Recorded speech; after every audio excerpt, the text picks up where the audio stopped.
இன்னைக்கு நம்ம Avenger secret Wars காமிக்க பத்தி தான் பார்க்க போறோம். நம்ம சேனல்ல இது மாதிரி அடுத்து என்ன காமிக் சீரிஸை பத்தி எக்ஸ்பிளைன் பண்ணலாம் அப்படின்னு ஒரு ஓட்டிங் போல் வச்சிருந்தோம். அதுல நிறைய பேர் அவெஞ்சர் சீக்ரெட் வார்ஸ் காமிக்க பத்தி போடுங்க அப்படின்னு நிறைய பேர் ஓட் பண்ணிருந்தீங்க. உண்மையிலே அவெஞ்சர் சீக்ரெட் வார்ஸ் ஏகப்பட்ட ஆக்ஷன் சீக்வன்ஸ் எல்லாம் கொட்டி கிடக்கிற ஒரு தாறுமாறான காமிக் தான். அப்படி நம்ம சேனலுக்கு சப்ஸ்கிரைபர் தட்டி விட்டுருங்க. வீடியோ கிக் ஆஃப் பண்ணிடலாம். நம்ம மார்வல் யூனிவர்ஸ்ல உள்ள எர்த் 616 எர்த் 1610 அப்படின்ற ரெண்டு யூனிவர்ஸும் ஒன்னோட ஒண்ணு மோதி அழிஞ்சுக்கிட்டு இருக்கு. இந்த ரெண்டு யூனிவர்ஸ் ஒன்னோட ஒண்ணு மோதி அழியறதுக்கான காரணம் என்ன, இதை யார் பண்ணிருப்பா அப்படின்னு தெரிஞ்சுக்கிறதுக்காகவும் இந்த ரெண்டு யூனிவர்ஸ் ஒன்னோட ஒண்ணு மோதி அழியறதை தடுக்கிறதுக்காகவும் எர்த் 616ல இருந்து டாக்டர் டூம், டாக்டர் ஸ்டேஞ்ச், மாலிகுல் மேன் இவங்க மூணு பேரும் யூனிவர்ஸ் அழியறதை தடுக்கிறதுக்காக அவங்க யூனிவர்ஸோட ஸ்பேஸுக்கு போறாங்க. அங்கதான் மூணு பேரும் ஒரு விஷயத்தை பாக்குறாங்க. மூணு பேரும் ஸ்பேஸ்ல டிராவல் பண்ணிட்டு இருக்கும்போது திடீர்னு அவங்க முன்னாடி அவங்க கண்ணே பறிக்கிற மாதிரி ஸ்பேஸ்ல உள்ள இருட்டை கிழிச்சிட்டு ஒரு பிரம்மாண்டமான ஒளி அவங்க முன்னாடி வருது. அந்த வெளிச்சத்துல இருந்து ஒரு குரல் அவங்க கிட்ட, நாங்க எல்லாத்துக்கும் அப்பாற்பட்டவங்க, உருவாக்குறதும் அழிக்கிறதும் எங்களோட விருப்பம், எங்க முன்னாடி நிக்கிறதுக்கு யாருக்கு தைரியம் இருக்கு? டாக்டர் டூமா இருக்கிற எனக்கு தைரியம் இருக்கு அப்படின்னு நம்ம டாக்டர் டூமா அந்த பிரம்மாண்டமான வெளிச்சத்தை பத்தி சொல்றாரு. அப்படியே எர்த் 616 காட்டுறாங்க. அங்க சீல்டு ஹெட் குவார்டர்ஸ்ல நிக் ஃபியூரி எர்த் 1610ல உள்ள மேக்கரை கான்டாக்ட் பண்ணி அவர்கிட்ட பேசுறாரு. மேக்கர் அப்படின்றவர் எர்த் 1610ல உள்ள ரீட் ரிச்சர்ஸ், எர்த் 616ல உள்ள நிக் ஃபியூரி எர்த் 1610ல உள்ள ரீட் ரிச்சர்ஸை கான்டாக்ட் பண்ணி உங்க யூனிவர்ஸும் எங்க யூனிவர்ஸும் ஒன்னோட ஒண்ணு மோதி அழிய போகுது, இதை தடுக்கிறதுக்கு ஏதாவது வழி இருக்கா அப்படின்னு அந்த யூனிவர்ஸ்ல உள்ள ரீட் ரிச்சர்ஸ் கிட்ட கேக்குறாரு. அதுக்கு ரீட் ரிச்சர்ஸ், இதுக்கு ஒரே வழிதான் இருக்கு. ரெண்டு யூனிவர்ஸ்ல ஏதாவது ஒரு யூனிவர்ஸ் அழியணும். ஒரு யூனிவர்ஸ் அழிஞ்சாதான் இன்னொரு யூனிவர்ஸ் வாழ முடியும். இதை தவிர நமக்கு வேற எந்த வழியுமே இல்ல அப்படின்னு சொல்றாரு. இவங்க ரெண்டு பேரும் பேசிட்டு இருக்க சமயத்துல எர்த் 1610ல உள்ள அவெஞ்சர்ஸ் எர்த் 616 தாக்க ஆரம்பிக்கிறாங்க. அவங்களை எதிர்த்து எர்த் 616ல உள்ள ஃபேண்டாஸ்டிக் ஃபோர் அவங்களை தாக்குறதுக்காக ஒரு சிப்ல ஏறி அங்க இருந்து கிளம்ப தயாராகிட்டு இருக்காங்க. அவங்க கூட அவெஞ்சர்ஸ் டீம்ல உள்ள ஒரு சில பேரும் ஃபேண்டாஸ்டிக் ஃபோர் டீமோட சேர்ந்து அந்த ஷிப்ல அங்க இருந்து கிளம்ப தயாராகிட்டு இருக்காங்க. அப்போ எர்த் 616ல அந்த யூனிவர்ஸ்ல உள்ள அயன்மேன் தண்டர்போல்ட்ஸ் டீமோட என்ட்ரி கொடுக்குறாரு. எர்த் 616ல உள்ள பில்டிங்ஸ் இருக்கிற இடம் எல்லாத்தையும் அயன்மேன் தண்டர்போல்ட்ஸ் டீமோட சேர்ந்து அடிச்சு நொறுக்க ஆரம்பிக்கிறாரு. இந்த தாக்குதல்னால பாதிக்கப்படுற மக்கள் எல்லாரையும் Spiderman, Luke Cage, Iron Fist, Guardians of the Galaxy அப்படின்னு இவங்க எல்லாரும் ஒரு பக்கம் இந்த தாக்குதல்னால பாதிக்கப்படுற மக்கள் எல்லாரையும் ஒரு பக்கம் காப்பாத்திட்டு இருக்காங்க. அப்போ எர்த் 616க்கு வந்து அயன்மேனை எதிர்த்து மிஸ் மார்வல் சண்டை போட்டுட்டு இருக்காங்க. இந்த இடத்துல ஹீரோஸ் விசஸ் ஹீரோஸ் அப்படின்ற ஒரு பயங்கரமான ஃபைட் போயிட்டு இருக்கு. அப்போ மேல பறந்துட்டு இருந்த நிக் ஃபியூரியோட ஷிப்பை ஹல்க் சீகலுக்கும் உடைச்சிட்டு அந்த இடத்துல ரெண்டு பேரும் ஒரு பங்கமான என்ட்ரி கொடுக்குறாங்க. அப்போ கீழே விழுந்த நிக் ஃபியூரியோட ஷிப்பை ஹல்க், சீகல், கொலசஸ் இவங்க எல்லாரும் ஒன்னா சேர்ந்து அந்த ஷிப்பை தூக்கி வீசி அந்த ஷிப்பை வெடிக்க வச்சிடறாங்க. அப்போ இவங்க ஒரு குறிப்பிட்ட இடத்த மட்டும் ஒரு பிங்க் கலர் ஷீல்டால பாதுகாக்கிற மாதிரி ஒரு குறிப்பிட்ட இடத்தை பாக்குறாங்க. அந்த இடத்துக்குள்ள எர்த் 1610 சேர்ந்த மேக்சிம்ஸ் எர்த் 616 அழிக்கிறதுக்கான சில பயங்கரமான வேலைகளை பார்த்துட்டு இருக்காரு. இவங்க இப்படி பண்ணிட்டு இருக்கதை மறைஞ்சிருந்து மைல்ஸ் மொரால்ஸ் பாத்துறாரு. இவங்க பண்றதை பார்த்ததும் மைல்ஸுக்கு ஒரு பயங்கரமான ஷாக். நம்ம மார்வல் யூனிவர்ஸுக்குள்ள வில்லன்ஸே இல்லாம ஹீரோஸ் விசஸ் ஹீரோஸ் அப்படின்ற ஒரு ஃபைட்ல ஹீரோஸ்குள்ளே அடிச்சுட்டு மார்வல் யூனிவர்ஸே தலையில மாறிட்டு இருக்கு. ஒரு பக்கம் அந்த யூனிவர்ஸில் உள்ள ஹீரோஸ் இந்த யூனிவர்ஸ் அழிக்கணும்ன்ற ஒரு எண்ணத்துல லட்சக்கணக்கான மக்களை கொண்டு குவிக்க ஆரம்பிக்கிறாங்க. இன்னொரு பக்கம் அந்த யூனிவர்ஸ்ல உள்ள சூப்பர் ஹீரோஸ்க்கும் எர்த் 616ல உள்ள சூப்பர் ஹீரோஸ்க்கும் ஒரு பயங்கரமான போரே போயிட்டு இருக்குன்னு கூட சொல்லலாம். இதுக்கிடையில இருக்கிற வில்லன்ஸ் எல்லாம் ஒன்னா சேர்ந்து சூப்பர் ஹீரோஸ் எல்லாம் அடிச்சுக்கு சாகுறதையும் இந்த நாட்டோட நிலைமையையும் நியூஸ்ல பார்த்துட்டு எல்லாரும் ஒன்னா சேர்ந்து பார்ட்டி கொண்டாடிட்டு இருக்காங்க. அப்போ அந்த வில்லன்ஸ் இருக்க இடத்துல பனிசரி என்ட்ரி கொடுக்குறாரு. என்ன கண்ணுங்களா, ஊர்ல திருவிழா நடக்குது, அதான் டிவில பார்த்துட்டு எல்லாரும் ஒன்னா சேர்ந்து பார்ட்டி கொண்டாடிட்டு இருக்கீங்களா? நீங்க கொண்டாடுற பார்ட்டில என்னோட கிஃப்டா என்னோட புல்லட்ஸ் வச்சுக்கோங்க அப்படின்னு சொல்லிட்டு பனிஷர் அங்க இருக்க வில்லன்ஸ் எல்லாரையும் சுட்டு தள்ள ஆரம்பிக்கிறாரு. அப்போ பிளாக் விடோ ஓட்டிட்டு இருந்த ஷிப்பை தாக்க ஆரம்பிக்கிறாங்க. பிளாக் விடோ ஓட்டிட்டு இருந்த ஷிப் நில தடுமாறி இன்னொரு ஷிப்ல மோதி வெடிக்க ஆரம்பிக்குது. அந்த ஷிப்ல இருந்த எல்லாரும் இறந்துடுறாங்க. இந்த நாடே நம்ம சூப்பர் ஹீரோஸ் போற சண்டையால கொஞ்சம் கொஞ்சமா அழிஞ்சுக்கிட்டு இருக்கு. ஒரு பக்கம் இந்த நாடே அழிஞ்சுக்கிட்டு இருக்க சமயத்துல இன்னொரு பக்கம் மிஞ்சி இருக்கிற நம்ம சூப்பர் ஹீரோஸ் எல்லாம் ஒரு ஷிப்ல ஏறி அந்த இடத்துல இருந்து தப்பிச்சு ஸ்பேஸுக்கு போறாங்க. ஸ்பேஸ்ல ரெண்டு யூனிவர்ஸ் ஒன்னோட ஒண்ணு மோதி அழியிற இடத்துக்கிட்ட நம்ம சூப்பர் ஹீரோஸ் எல்லாம் ஷிப்ல அந்த இடத்துக்கிட்ட வர்றாங்க. அப்போ அவங்க வந்து ஷிப் ஒரு யூனிவர்ஸ் மேல மோதி ஷிப்ல ஒரு பாதி உடஞ்சு ஸ்பேஸ்ல தனியா போயிடுது. அந்த உடஞ்ச ஷிப்புக்குள்ள ஃபேண்டாஸ்டிக் ஃபோர்ல உள்ள மிஸ்டர் ஃபேண்டாஸ்டிக், அவரோட குழந்தைங்க, மனைவி அப்படின்னு அவரோட ஃபேமிலி அந்த உடஞ்ச ஷிப்புக்குள்ள இருக்கு. மிஸ்டர் ஃபேண்டாஸ்டிக் அவங்களோட ஷிப்ல இருந்துட்டு அவங்களை காப்பாத்த ட்ரை பண்றாரு. மிஸ்டர் ஃபேண்டாஸ்டிக் அவங்களை காப்பாத்த ட்ரை பண்ணும்போது ஒரு செகண்ட்ல அந்த உடஞ்ச ஷிப் மொத்தமுமா அழிஞ்சு காத்தோட காத்தா கரைஞ்சு போயிடுது. மிஸ்டர் ஃபேண்டாஸ்டிக் காப்பாத்த முடிஞ்ச தூரத்துல இருந்து தன்னோட குடும்பத்தை இழந்துட்டாரு. அதனால மிஸ்டர் ஃபேண்டாஸ்டிக் ஆழ்ந்த துக்கத்துக்கு ஆளாயிடுறாரு. எர்த் 616ல இருந்து தப்பிச்ச நம்ம சூப்பர் ஹீரோஸ் ஒரு ஷிப்ல ஏறி ஸ்பேஸுக்கு வந்திருக்க சமயத்துல நம்ம சூப்பர் ஹீரோஸ் வாழ்ற எர்த் 616 யூனிவர்ஸும் அல்டிமேட் யூனிவர்ஸ்னு சொல்லப்படுற எர்த் 1610 இந்த ரெண்டு யூனிவர்ஸும் ஒன்னோட ஒண்ணு மோதி வெடிச்சிட்டு ரெண்டு யூனிவர்ஸும் அழிய ஆரம்பிக்குது. ரெண்டு யூனிவர்ஸும் ஒன்னோட ஒண்ணு மோதி வெடிச்சு அழிஞ்சதுக்கு அப்புறம் அங்க கடைசியா மிச்சம் இருந்தது ரெண்டு யூனிவர்ஸ்ல உள்ள கொஞ்சம் மண்ணு மட்டும் ஸ்பேஸ்ல பறந்துட்டு இருக்கு. ஸ்பேஸ்ல பறந்துட்டு இருந்த அந்த மண்ணை தவிர ரெண்டு யூனிவர்ஸும் இருக்கிற இடம் தெரியாம அழிஞ்சு போச்சு. நம்ம தாரோட ஹேமர் ஒரு கல்லு மேல இருக்கு. அப்போ எல்லாரும் ஒருத்தரா வந்து அந்த சுத்தியில தூக்க ட்ரை பண்ணிட்டு இருக்காங்க. ஆனா அங்க இருக்க யாராலுமே சுத்தியில தூக்க முடியல. அப்போ ஒரு சின்ன பையன் வந்து நான் அந்த சுத்தியில தூக்குறேன் அப்படின்னு சொல்லிட்டு தாரோட சுத்தியில தூக்குறதுக்காக சுத்தியல் கிட்ட வர்றான். அந்த சின்ன பையன் சுத்தியில தூக்குறதுக்காக சுத்தியில தொட்டதும் ஹேமருக்குள்ள இருக்கிற தண்டர் பவர் கொஞ்சம் கொஞ்சமா வெளியே வர ஆரம்பிக்குது. அப்போ அந்த சின்ன பையன் சடனா அவனுக்கே தெரியாம சுத்தியில மேல தூக்கிடுறான். சுத்தியில தூக்குனதும் அவனாலே அவனை நம்ப முடியல. நான் இதை பண்ணிட்டேன் அப்படின்னு தனக்கு தானே சொல்லிட்டு யாராலையும் தூக்க முடியாத சுத்தியில நான் தூக்கிட்டேன் அப்படின்னு அவனுக்கு எதையோ சாதிச்ச மாதிரி ஒரு விதமான சந்தோஷம் அந்த சின்ன பையனோட முகத்துல வருது. அப்போ இருக்கிறதுலே வயசான தார் அந்த சுத்தியில தூக்குன அந்த சின்ன பையன் கிட்ட நீ அதை பண்ணிட்ட, நீ அதுக்கு தகுதியானவன், இனிமே நீ தான் எங்களோட தார் அப்படின்னு சொல்லிட்டு அந்த வயசான தார் அங்க இருக்க ஏகப்பட்ட தார்ஸை பார்த்து நமக்கு இடிகளின் அரசன் கிடைச்சாச்சு அப்படின்னு கத்துறாரு. எல்லா தார்ஸும் பதிலுக்கு இடிகளின் அரசன் இடிகளின் அரசன் அப்படின்னு எல்லாரும் கத்த ஆரம்பிக்கிறாங்க. அந்த இடத்துல நூத்துக்கணக்கான தார்ஸ் இருந்தாலும் யாரால சுத்தியில தூக்க முடியுதோ அவங்க தான் உண்மையான தார். அப்படி பார்க்கும்போது அந்த சுத்தியில தூக்குன அந்த சின்ன பையன் தான் அங்க இருந்த தார்ஸ்லயே அவன் தான் உண்மையான தார். அப்போ அந்த வயசான தார் அந்த சின்ன பையனை கூட்டிட்டு எல்லா தார்ஸும் ஒன்னா சேர்ந்து அவங்களோட கடவுள் முன்னாடி எல்லாரும் மண்டிடுறாங்க. அவங்க எல்லாரோட கடவுள் வேற யாரும் இல்ல,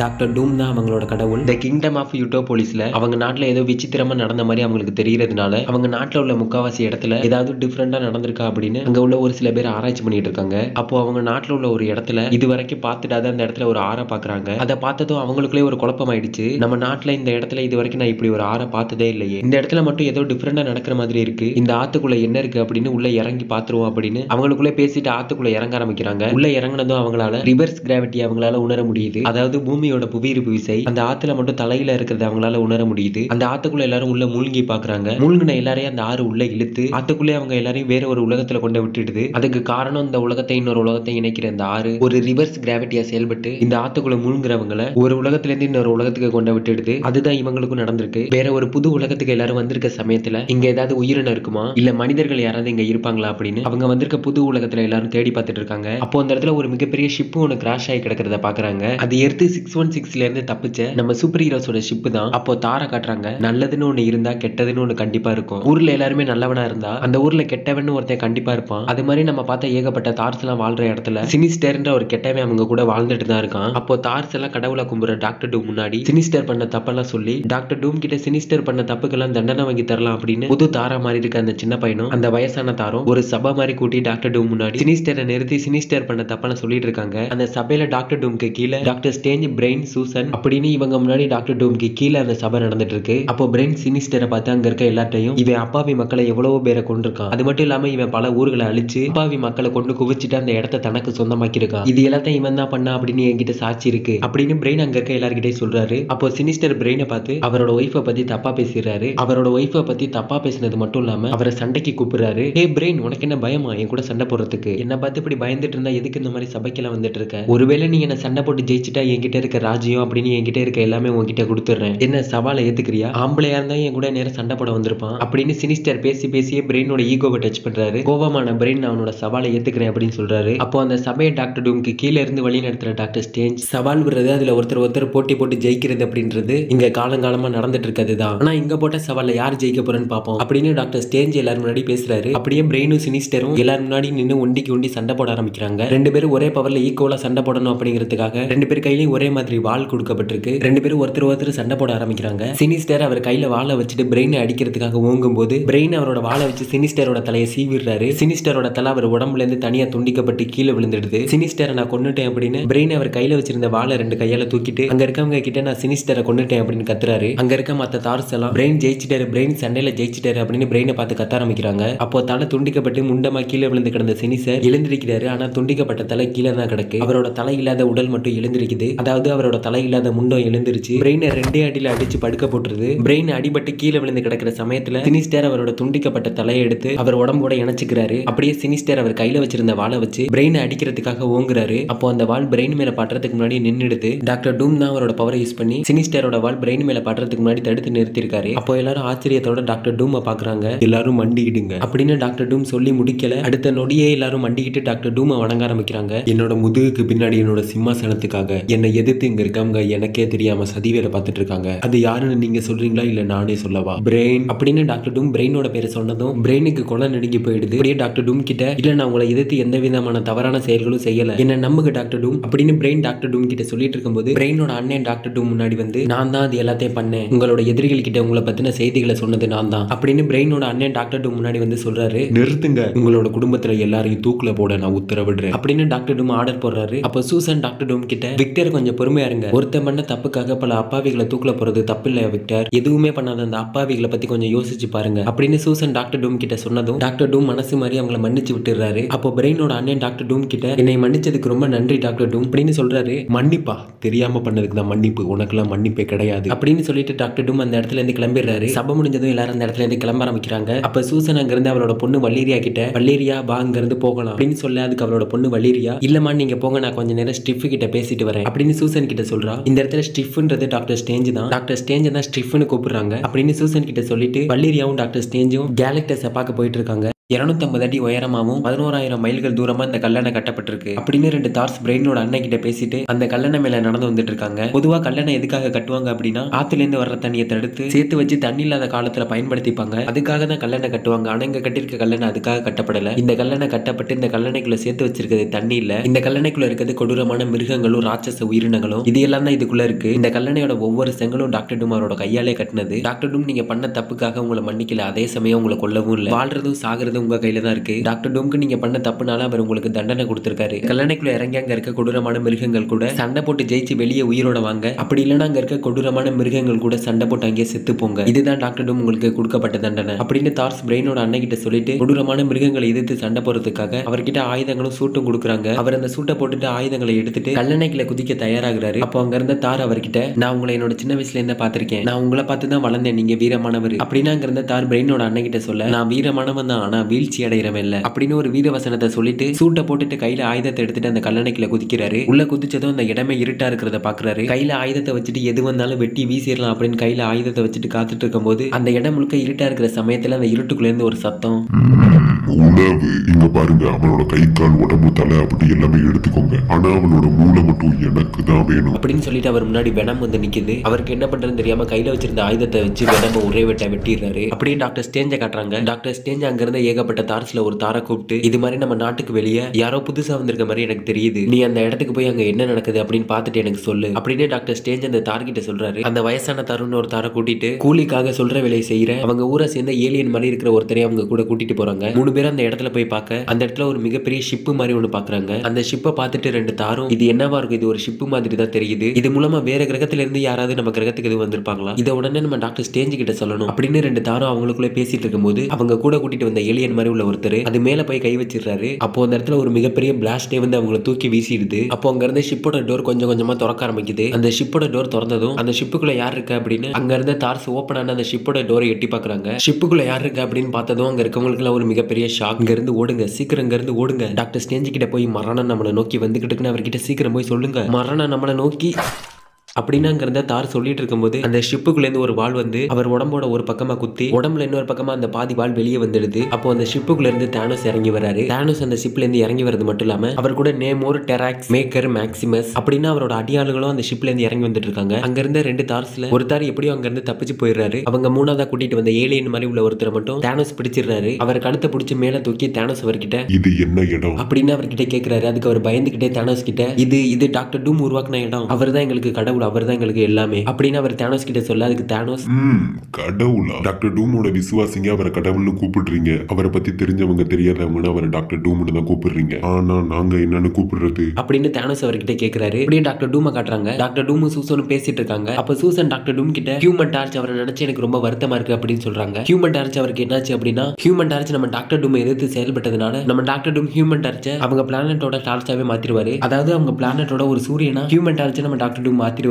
ஹியூமன் டார்ச்சோட அந்த நிலைமையை நினைச்சுதான் சூசன் ஃபீல் பண்ணிட்டு இருப்பாங்க. அப்போ டாக்டர் டூம் சூசன் கிட்ட இங்க பாரு சூசன், நான் ஒரு நல்ல அரசன் இல்ல, என்னோட முகத்தை பாரு அப்படின்னு சொல்லிட்டு டாக்டர் டூம் அவரோட மாஸ்கை கலட்டுறாரு. அந்த மாஸ்க்குள்ள இருந்தது ஒரு செதஞ்சு போன முகம். என்னோட முகத்தை பாரு, இப்படி முகம் இருக்க ஒருத்தர் அரசனா இருக்க முடியுமா, இப்படிப்பட்ட முகம் இருக்கிறவனா மக்களுக்கு பிடிக்குமா அப்படின்னு நம்ம டாக்டர் டூம் வருத்தத்தோட சூசன் கிட்ட கேட்கிறாரு. அதுக்கு சூசன் நீ ஒரு நல்ல அரசன், இதே முகத்தை நீ மக்கள் கிட்ட காட்டினா அவங்க உன் மேல அளவுக்கு அதிகமான அன்பை காட்டுவாங்க அப்படின்னு சூசன் டாக்டர் டூம் கிட்ட ஆறுதலா பேசிட்டு இருக்கும்போது அப்படியே டாக்டர் ஸ்டேஞ்சை காட்டுறாங்க. டாக்டர் ஸ்டேஞ்ச் அனுப்பின தார்ஸ் திரும்பி வரல அப்படின்னு அப்படின்னு டாக்டர் ஸ்டேஞ்ச் ஒரு சில தார்ஸை கூட்டிட்டு போய் அந்த இடத்துல போய் பாக்குறாரு. அங்க அவர் அனுப்பின தார்ஸ் கொலை பண்ணப்பட்டு கீழே கிடக்கிறத பாக்குறாரு. அதை பார்த்துட்டு அப்படியே தேனோஸ் அந்த ஷிப்பையும் பாக்குறாரு. ஷிப்பை பார்த்துட்டு டாக்டர் ஸ்டேஞ்ச் அவரோட தேர்ட் ஐ பவரை யூஸ் பண்ணி அந்த ஷிப்புக்குள்ள யாராவது இருக்காங்களா அப்படின்னு செக் பண்ணி பார்க்கும்போது அந்த ஷிப்புக்குள்ள ஒரு ஆள் இருக்கிறத அவரால் உணர முடியுது. அப்போ டாக்டர் ஸ்டேஞ்ச் அந்த ஷிப்பு கிட்ட போய் நீ மாட்டிக்கிட்ட உன்னால எங்கேயும் தப்பிக்க முடியாது, மரியாதையா வெளியே வந்துட்டு அப்படின்னு டாக்டர் ஸ்டேஞ்ச் சொல்றாரு. அப்போ அந்த ஷிப்புக்குள்ள ஒளிஞ்சிருந்த மைல்ஸ் மொரால்ஸ் வெளியே வர்றாரு. மைல்ஸ் மொரால்ஸ் பார்த்ததும் டாக்டர் ஸ்டேஞ்ச் மைல்ஸ் நீ எப்படி இந்த ஷிப் வழியா இந்த இடத்துக்கு வந்த அப்படின்னு கேட்கிறாரு. அதுக்கு மைல்ஸ் வெளியே எனக்கு சரியா எதுவும் ஞாபகம் இல்ல, சூப்பர் ஹீரோஸ்களே மாத்தி மாத்தி அடிச்சிட்டு இருந்தாங்க. அப்போ நான் அந்த ஷிப்ல ஏறினேன். அப்போ ரெண்டு உலகம் ஒன்னோட ஒன்னு மோதுற மாதிரி இருந்துச்சு. அப்புறம் நான் கண்ணு முழிச்சு பார்த்தா இந்த ஷிப்ல இந்த இடத்துல இருக்கேன், இதை தவிர எனக்கு வேற எதுவும் ஞாபகம் இல்ல அப்படின்னு மைல்ஸ் டாக்டர் ஸ்டேஞ்ச் கிட்ட சொல்ல அதுக்கு டாக்டர் ஸ்டேஞ்ச் ஒரு 3 வருஷத்துக்கு முன்னாடி இதே மாதிரி ஒரு ஷிப் வந்து இந்த இடத்துல கிராஷ் ஆனிச்சு. ஆனா இன்னைக்கு வரைக்கும் அந்த ஷிப்புக்குள்ள என்ன இருக்கு அப்படின்றது எனக்கு தெரியல. நான் என்னைக்குமே அந்த ஷிப்பை திறந்து பார்க்கணும் அப்படின்னு நினைச்சது இல்ல. ஆனா இன்னைக்கு அந்த ஷிப்புக்குள்ள என்ன இருக்கு அப்படின்றத திறந்து பார்த்துருவோம் அப்படின்னு டாக்டர் ஸ்டேஞ்ச் சொல்லிட்டு எல்லாரும் அந்த ஷிப்புக்கு போயிடுறாங்க. அப்போ டாக்டர் ஸ்டேஞ்ச் அவரோட பவரை யூஸ் பண்ணி அந்த ஷிப்பை தொட்டதும் சடனா அந்த ஷிப்போட டோர்ஸ் எல்லாம் தானாவே திறந்துடுது. ஷிப்போட டோர்ஸ் திறந்ததும் அந்த ஷிப்புக்குள்ள இருந்து Spiderman, Captain Marvel, audience of the galaxy டீம்ல உள்ள ஒரு சில பேர் அந்த ஷிப்புக்குள்ள இருந்து வராங்க. அவங்க பின்னாடியே ஃபேண்டாஸ்டிக் 4 டீம்ல உள்ள மிஸ்டர் ஃபேண்டாஸ்டிக், பிளாக் பேந்தர் அப்படின்னு இவங்க எல்லாருமே அந்த ஷிப்ல இருந்து இறங்கி வந்துட்டு இருக்காங்க. இவங்க எல்லாரையும் பார்த்ததும் டாக்டர் ஸ்டேஞ்ச் ஒரு மிகப்பெரிய ஷாக் ஆயிடுறாரு. அப்போ கடைசியா அந்த ஷிப்ல இருந்து சைக்ளாப்ஸ் வராரு. சைக்ளாப்ஸ் மட்டும் இல்ல, அவர்கிட்ட ஃபீனிக்ஸ் பவர் இருக்கு. சைக்ளாப்ஸை பார்த்ததும் டாக்டர் ஸ்டேஞ்ச் அவர்கிட்ட சைக்ளாப்ஸ் உங்ககிட்ட எப்படி ஃபீனிக்ஸ் பவர் இருக்கு அப்படின்னு கேட்கிறாரு. அதுக்கு சைக்ளாப்ஸ் டாக்டர் ஸ்டேஞ்ச் கிட்ட எது அழிஞ்சாலும் இந்த ஃபீனிக்ஸ் பவர் மட்டும் அழியாது, ஆனா அந்த ஃபீனிக்ஸ் பவர் யாராவது ஒருத்தர் கிட்டயாவது இருக்கணும், இப்போ ஏன் கிட்ட இருக்கு அப்படின்னு சைக்ளாப்ஸ் சொல்றாரு. அப்போ மைல்ஸ் மொரால்ஸ் ஸ்பைடர்மேனை பார்த்து ஹே ஸ்பைடர்மேன் அப்படின்னு சொல்றாரு. பதிலுக்கு ஸ்பைடர்மேனும் மைல்ஸை பார்த்து ஹே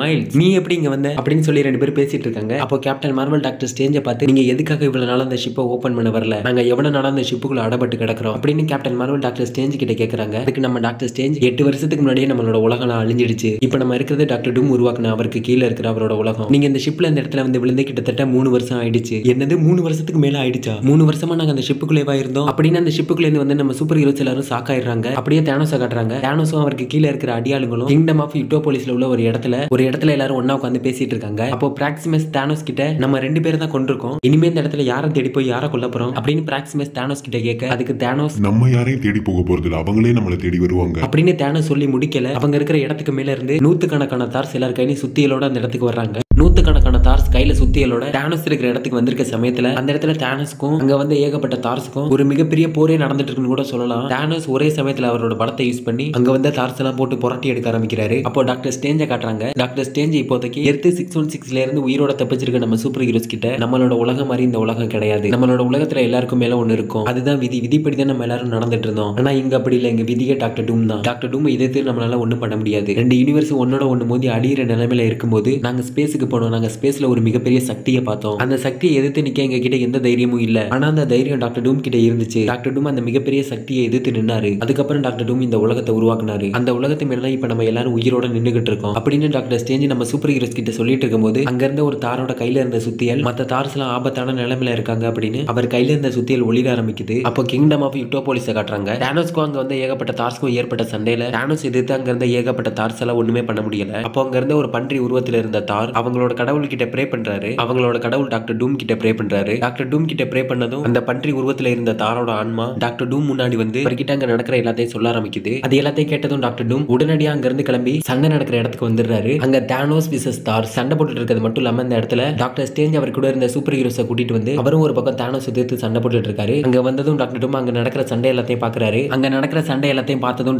டாக்டர் ஸ்டேஞ்ச் அங்க சண்டை போட்டுட்டு இருக்கதை பாக்குறாரு. அவரை பார்த்ததும் டாக்டர் ஸ்டேஞ்ச் நீயுமா அங்க இருக்க அப்படின்னு டாக்டர் டூம் ஸ்டேஞ்சை பார்த்து சொல்லிட்டு இருக்கும்போது ரீட் ரிச்சர்ஸ் நம்ம டாக்டர் டூமை பார்த்ததும் பயங்கர கோவத்தோட ரீட் ரிச்சர்ஸ் டாக்டர் டூம் கிட்ட இப்ப நீ நினைச்சது எல்லாமே உனக்கு கிடைச்சிருச்சு டாக்டர் டூம், உனக்குன்னு ஒரு சிம்மாசனம், உனக்கு கீழே ஒரு உலகம், இதை தானே நீ எதிர்பார்த்த, இதுதானே உன் ஆசையும் கூட. இப்ப நீ இந்த உலகத்துல ஒரு கடவுளா இருக்கிற, நீ நினைச்சிருந்தா எங்களோட உலகத்தை காப்பாத்திருக்கலாம், ஆனா நீ அதை பண்ணல, ஏன் எதுக்காக அப்படின்னு ரீட் ரிச்சர்ஸ் டாக்டர் டூமை பார்த்து கோவமா கேட்க அதுக்கு டாக்டர் டூம் எல்லாரும் தலை நிமிர்ந்து பாக்குறீங்க, எல்லாரும் மண்டிக்கிட்டு தலை வணங்குங்க அப்படின்னு டாக்டர் டூம் அங்க இருக்க எல்லாரையும் பார்த்து சொல்றாரு. அப்போ சைக்ளாப்ஸ் டாக்டர் டூமை பார்த்து மண்டிக்கிட்டு தலை வணங்கணுமா, சாதாரண ஒரு மனுஷனி என்கிட்ட ஃபீனிக்ஸோட பவர் இருக்கு, அதை வச்சு நான் உன்னை பொசிக்கு சாம்பலாக்கிட முடியும் அப்படின்னு சொல்லிட்டு சைக்ளாப்ஸ் அவரோட மொத்த பவரை யூஸ் பண்ணி டாக்டர் டூமை தாக்குறாரு. சைக்ளாப்ஸ் அவரோட மொத்த பவரை யூஸ் பண்ணி டாக்டர் டூமை தாக்கியும் டாக்டர் டூம் அதுக்கெல்லாம் கொஞ்சம் கூட அசராம நின்றுகிட்டு இருக்காரு. அப்போ டாக்டர் டூம் சைக்ளாப்ஸ் கழுத்தை பிடிச்சி மேல தூக்கி சைக்ளாப்ஸோட கழுத்தை உடைச்சு தூக்கி வீசிடுறாரு. சைக்ளாப்ஸ் அந்த இடத்துல கீழே விழுந்து இறந்துடுறாரு. அப்போ டாக்டர் ஸ்டேஞ்ச் அவரோட பவரை யூஸ் பண்ணி அங்க இருந்து எல்லாரையும் வேற ஒரு இடத்துக்கு டெலிபோர்ட் பண்ணிடுறாரு. அப்போ டாக்டர் டூம் டாக்டர் ஸ்டேஞ்ச் கிட்ட டாக்டர் ஸ்டேஞ்ச் எல்லாரையும் உன்னோட பவர் யூஸ் பண்ணி எங்க மறைச்சு வச்சிருக்க, அவங்க எல்லாரும் இந்த உலகத்தோட ஏதோ ஒரு மூலையில இருக்காங்க, அவங்க எங்க இருக்காங்க அப்படின்றத உங்களால கண்டே பிடிக்க முடியாது டாக்டர் டூம். நீ எதுக்காக இந்த மாதிரி பண்ற? நம்ம எல்லாரும் ஒன்னா சேர்ந்து தானே இந்த உலகத்தை உருவாக்கணும். இந்த உலகத்தை நாங்க உருவாக்கல, இந்த உலகத்தை உருவாக்குனது நீங்க. அவங்க எல்லாரும் என்னோட நண்பர்கள், அவங்களை என்னால கொல்லவும் முடியாது, அவங்க சாகிறத என்னால பார்த்துட்டு இருக்கவும் முடியாது அப்படின்னு டாக்டர் டூம் டாக்டர் ஸ்ட்ரேஞ்ச் கிட்ட சொல்றாரு. டாக்டர் டூம் ஸ்ட்ரேஞ்ச் கிட்ட பேசி பார்த்துட்டு ஒரு கட்டத்துக்கு மேல தன்னோட பொறுமையை இழந்துடுறாரு. கடைசியா நம்ம டாக்டர் ஸ்ட்ரேஞ்சையும் டாக்டர் டூம் அவரோட கையால கொலை பண்ணிடுறாரு.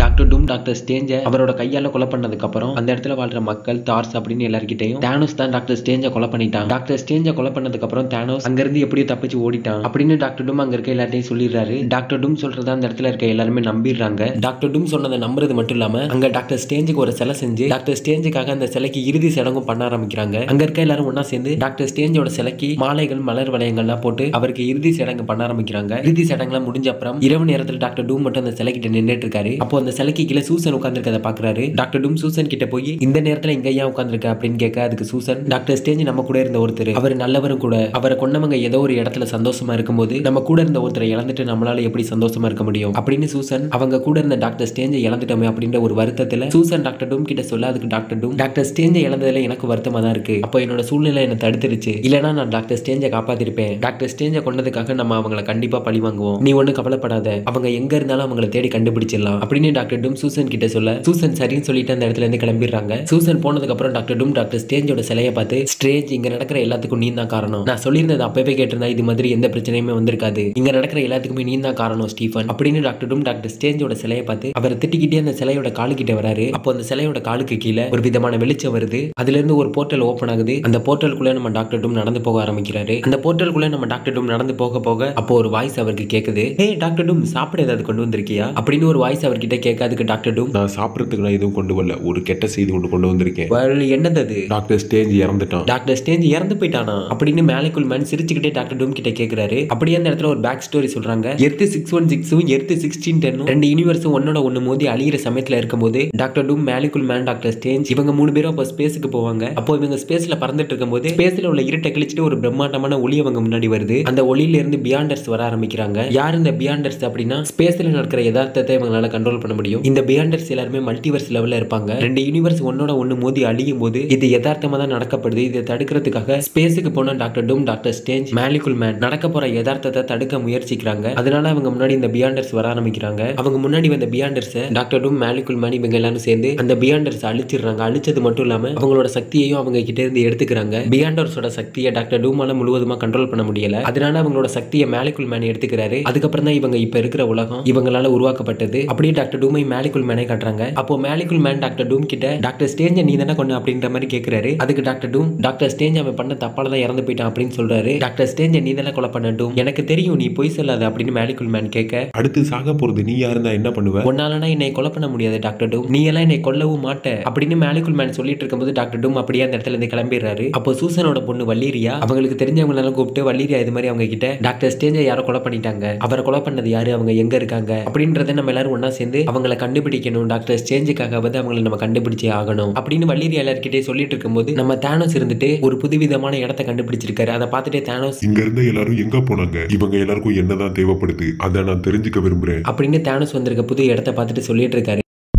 வல்லீரியா டாக்டர் ஸ்ட்ரேஞ்சை பத்தி இன்வெஸ்டிகேஷன் பண்ண ஆரம்பிச்சதும் வல்லீரியா இருக்கிற இடத்த நோக்கி ஏகப்பட்ட ட்ரோன்ஸ் எல்லாம் வர ஆரம்பிக்குது. வல்லீரியாவோட இன்வெஸ்டிகேஷனுக்கு கூட இருக்கிற டீம்மேட் அந்த ட்ரோன்ஸ் எல்லாம் கலெக்ட் பண்ணி வல்லீரியா கிட்ட கொடுத்து இதே மாதிரி கிட்டத்தட்ட 6 ட்ரோன்ஸ் நம்ம இருக்கிற இடத்த நோக்கி வந்திருக்கு அப்படின்னு சொல்லிட்டு அவரோட டீம்மேட்ஸ் அந்த ட்ரோன்ஸை வல்லீரியா கிட்ட கொடுக்க வல்லீரியா அந்த ட்ரோன்ஸை வாங்கி அதை பத்தி ரிசர்ச் பண்ண ஆரம்பிக்கிறா. இன்னொரு பக்கம் அந்த ட்ரோன்ஸ் எல்லாம் யார் அனுப்புறது அப்படின்னு காமிக்கிறாங்க. ரெண்டு யூனிவர்ஸ்ல உள்ள ரீசர்ச்சும் ஒன்னா சேர்ந்து இந்த ட்ரோன்ஸ் அனுப்பிட்டு இருக்காங்க. அப்போ ஒரு ரீசர்ச் இன்னொருத்தர் கிட்ட டாக்டர் டூம் கிட்ட ஒரு பவர்ஃபுல்லான ஆர்மர் இருக்கு, அவனை நம்ம தோக்கடிச்சே ஆகணும், அது மட்டும் இல்லாம நம்ம எல்லாரும் ஒன்னா சேர்ந்து டாக்டர் டூமை எப்படியாவது அழிச்சிடணும், இல்லனா அவன் நம்ம எல்லாரையும் கொன்றுவான் அப்படின்னு ரீசர்ச் அவர்கிட்ட சொல்ல அதுக்கு அந்த ரீசர்ச் டாக்டர் டூமை அழிக்கணுமா, டாக்டர் டூமை நம்ம அழிச்சிட்டா அவரை உருவாக்கணும், இப்ப நம்ம இருக்கிற உலகமும் அழிஞ்சிடாதா, வெளில எனக்கு அதை பத்தி எதுவும் சரியா தெரியல, ஆனா டாக்டர் டூமை விட்டா அவன் கண்டிப்பா நம்ம எல்லாரையும் கொன்றுவான், அதுக்கு முன்னாடி நம்ம டாக்டர் டூமை அழிச்சாகணும் அப்படின்னு ரெண்டு ரீசர்ச்சும் பேசிட்டு இருக்காங்க. டாக்டர் டூமோட இடத்துல டாக்டர் ஸ்ட்ரேஞ்சோட சிலைக்கு கீழே மைல்ஸ் மொரால்ஸும் ஸ்பைடர் மேனும் யார் கண்ணிலையும் படாம ரெண்டு பேரும் மறைஞ்சு போயிட்டு இருக்காங்க. அப்போ அந்த இடத்துல வல்லீரியாவை பாக்குறாங்க. வல்லீரியாவை பார்த்ததும் ஸ்பைடர் மேன் வல்லீரியா கிட்ட ஹே வல்லீரியா என்ன ஞாபகம் இருக்கா, நான் தான் ஸ்பைடர் மேன் அப்படின்னு ஸ்பைடர் மேன் வல்லீரியா வலிரியா கிட்ட கேட்க அதுக்கு வலிரியா எனக்கு உங்களை ஞாபகம் இருக்கு, ஆனா நீங்க எங்க என்ன பண்றீங்க அப்படின்னு கேக்குறா. எங்களுக்கு இந்த இடத்துல இருந்து அதிகப்படியான பவர் சோர்ஸ் வெளியேற மாதிரி இந்த இடத்துல இருந்து எங்களுக்கு சிக்னல் கிடைச்சிச்சு, அதான் இங்க என்ன இருக்கு அப்படின்னு பாக்கலாம்னு வந்தோம். ஆனா நீ இந்த நேரத்துல எங்க என்ன பண்ற வலிரியா அப்படின்னு நம்ம ஸ்பைடர்மேன் வலிரியா கிட்ட கேட்க உங்களுக்கு கிடைச்சிருக்க அதே சிக்னல் தான் எனக்கு கிடைச்சிச்சு. இந்த இடத்துல இருந்து அதிகப்படியான பவர் சோர்ஸ் எனர்ஜி வெளியேற மாதிரி எனக்கு ஒரு சிக்னல் கிடைச்சிச்சு, அதான் இந்த இடத்துல என்ன இருக்கு அப்படின்னு யாருக்கும் தெரியாம பார்க்க வந்தேன் அப்படின்னு வலிரியா ஸ்பைடர்மேன் கிட்ட சொல்றா. அது மட்டும் இல்லாம இந்த இடத்துக்கு கீழே ஒரு வழி இருக்கு, அந்த வழியில இருந்து தான் அதிகப்படியான பவர் சோர்ஸோட சிக்னல் கிடைக்குது அப்படின்னு வலிரியா ஸ்பைடர்மேன் கிட்ட சொல்ல அதுக்கு ஸ்பைடர்மேன் இங்க பாரு வலிரியா, நீ சின்ன பொண்ணு, இதுக்குள்ள வர வேண்டாம், நாங்க இதுக்குள்ள என்ன இருக்கு அப்படின்றத போய் பாக்குறோம் அப்படின்னு ஸ்பைடர்மேன் வலிரியா கிட்ட சொல்லிட்டு ஸ்பைடர்மேனும் மைல்ஸ் மொரால்ஸும் டாக்டர் டூம் போன இடத்துக்கு 2 பேர் போறாங்க. 2 பேர் உள்ள போக ஆரம்பிச்சதும் அந்த இடத்துல மேலிகுல் மேனை பாக்குறாங்க. மேலிகுல் மேன் பார்த்ததும் ஸ்பைடர்மேன் மைல்ஸ் கிட்ட ஹே மைல்ஸ், இது மேலிகுல் மேன் தானே அப்படின்னு கேட்க அப்போ மேலிகுல் மேன் இருந்துட்டு ஆமா நான் மேலிகுல் மேன் தான் அப்படின்னு சொல்றாரு. அதுக்கு ஸ்பைடர்மேன் மேலிகுல் மேன் நீங்க எங்க என்ன பண்றீங்க, நாங்க டாக்டர் டூமோட அதிகப்படியான பவர் சோர்ஸ் இருக்கிறத இந்த இடத்துல இருந்து எங்களுக்கு சிக்னல் கிடைச்சிச்சு, அதனாலதான் டாக்டர் டூமோட பவர் சோர்ஸ் என்ன அப்படின்றத நாங்க இந்த இடத்துல பார்க்க வந்தோம் அப்படின்னு ஸ்பைடர்மேன் சொல்ல அதுக்கு மேலிகுல் மேன் வெல் இப்ப நீங்க பேசிட்டு இருக்கதே நீங்க தேடி வந்தது கிட்ட தான் அப்படின்னு மேலிகுல் மேன் ஸ்பைடர்மேன் கிட்ட சொல்ல அப்போ அகமட்டோட மறைக்கப்பட்ட ஒரு இடத்தை காட்டுறாங்க. அந்த மறைக்கப்பட்ட இடத்துக்குள்ள ரகசியமா நெய்மோரும் பிளாக் பேந்தரும் உள்ள நுழையிறாங்க. 2 பேரும் அந்த இடத்துக்குள்ள போனது ஒரு மிகப்பெரிய கதவு ஒன்று பூட்டப்பட்டிருக்கத பாக்குறாங்க. அப்போ நெய்மோர் பிளாக் பேந்தர் கிட்ட இந்த மிகப்பெரிய கதவை தாண்டி எப்படி போக போறோம் அப்படின்னு கேட்கிறாரு. அதுக்கு பிளாக் பேந்தர் அதுக்கு தானே டாக்டர் ஸ்டேஞ்ச் இந்த சாவியை நம்ம கிட்ட கொடுத்தாரு அப்படின்னு பிளாக் பேந்தர் அவர்கிட்ட இருந்த டாக்டர் ஸ்டேஞ்ச் கழுத்துல போட்டிருந்த அவரோட செயினை எடுக்கிறாரு. டாக்டர் ஸ்டேஞ்சோட செயினை எடுத்து அந்த கதவு மேல வச்சதும் அந்த மிகப்பெரிய கதவு திறந்துடுது. 2 பேரும் அந்த கதவை தாண்டி அந்த இடத்துக்குள்ள போக ஆரம்பிக்கிறாங்க.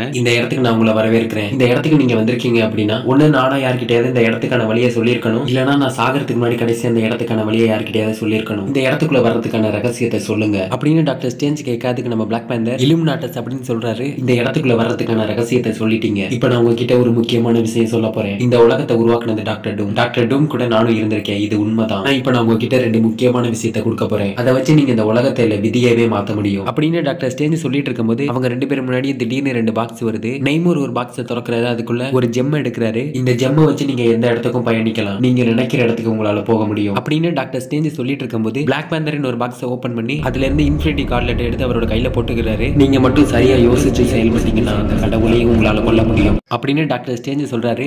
பிராங்க்லின் இப்போ நீ தூங்குறதுக்கான டைம் வந்துருச்சு, இப்போ நீ பெட்ல வந்து படுத்துக்கோ, அம்மா உனக்கு ஒரு கதை சொல்றேன். என்ன கதைமா சொல்ல போறீங்க, உனக்கு என்ன கதை வேணும்னு கேளு செல்லம், நான் சொல்றேன். அம்மா எனக்கு நீங்க இருந்த ஃபேண்டாஸ்டிக் ஃபோரோட டீமோட கதை சொல்லுங்க அப்படின்னு பிராங்க்லின் சூசன் கிட்ட கேட்க பிராங்க்லினை தூங்க வைக்கிறதுக்காக அவ இருந்த ஃபேண்டாஸ்டிக் ஃபோரோட டீமை பத்தி சொல்ல ஆரம்பிக்கிறா. நாங்க ஃபேண்டாஸ்டிக் ஃபோர் டீமா இருக்கும்போது ஏகப்பட்ட சக்தி வாய்ந்த எதிரிகளை எல்லாம் எதிர்த்து அவங்களை அழிச்சிருக்கோம், ஆனா நாங்க அப்போ ஒரு பலமான சக்தி வாய்ந்த ஒரு எதிரியை சந்திச்சோம். அப்புறம் என்னாச்சுமா, அந்த பலமான எதிரியை வீழ்த்திட்டீங்களா என்ன, அப்புறம் என்னாச்சு சொல்லுங்க அப்படின்னு பிராங்க்லின் கேட்க அதுக்கு சூசன் அந்த எதிரியை நாங்க வீழ்த்திட்டோம் கண்ணா, ஆனா அதே சமயம் எங்க டீம்ல ஒருத்தரை இழந்துட்டோம், அவர் தான் உங்க அப்பா. அந்த பலமான எதிரி எதிர்த்து சண்டை போட்டு உங்க அப்பா உயிரை விட்டாரு, அப்பதான் டாக்டர் டூம் வந்தாரு, எங்களை அழிக்க வந்த எங்களோட எதிரி அவர் அழிச்சாரு அப்படின்னு சூசன் சொல்லிட்டு இருக்கும்போது பிராங்க்லின் அப்படியே தூங்கிடுறான். அப்போ தானோஸ் இருந்துட்டு திங்க் கிட்ட பேசிட்டு இருக்காரு. தானோஸ் முதல்ல ஒரு புது இடத்தை கண்டுபிடிச்சிருந்தாருல, அது இந்த திங்க் இருக்கிற இடம் தான். திங்க் இப்போதைக்கு டாக்டர் டூமோட இடத்தோட ஒரு பாதுகாப்பான செவரா இருந்துட்டு இருக்காரு. அப்போ நம்ம தானோஸ் திங்க் கிட்ட நீ எதுக்கு இந்த மாதிரி உன்னோட உடம்ப ஒரு செவரா பயன்படுத்திட்டு இருக்க, அதுவும் டாக்டர் டூமோட இடத்தை பாதுகாக்கிறதுக்காக நீ எதுக்கு இந்த மாதிரி பண்ணணும் அப்படின்னு தானோஸ் திங்க் கிட்ட கேட்கிறாரு. அதுக்கு திங்க் நான் ஒன்னும் சும்மா அந்த இடத்தை பாதுகாத்துட்டு இருக்கல, டாக்டர் டூம் இந்த இடத்தை பாதுகாக்கிறதுக்கு எனக்கு உத்தரவு போட்டிருக்காரு. டாக்டர் டூம் உனக்கு உத்தரவு போட்டிருக்கானா, டாக்டர் டூம்க்கு நீ பயந்து அவன் சொல்ற வேலையை நீ கேட்கறதுனால தான் டூம் உனக்கு உத்தரவு போட்டு உன்னை அடிமை மாதிரி நடத்திட்டு இருக்காரு, நீ டாக்டர் டூமோட அடிமை தானே சொல்லு திங்க் அப்படின்னு தானோஸ் திங்க் கிட்ட கேட்க தானோஸ் சொல்றதை கேட்டு கோவமான திங்க் நான் ஒன்னும் அடிமை கிடையாது அப்படின்னு சொல்லிட்டு திங்க் அவர் உடம்ப ஒரு மிகப்பெரிய செவரா இருந்து அந்த இடத்தை பாதுகாத்துட்டு இருக்கும்போது அப்படியே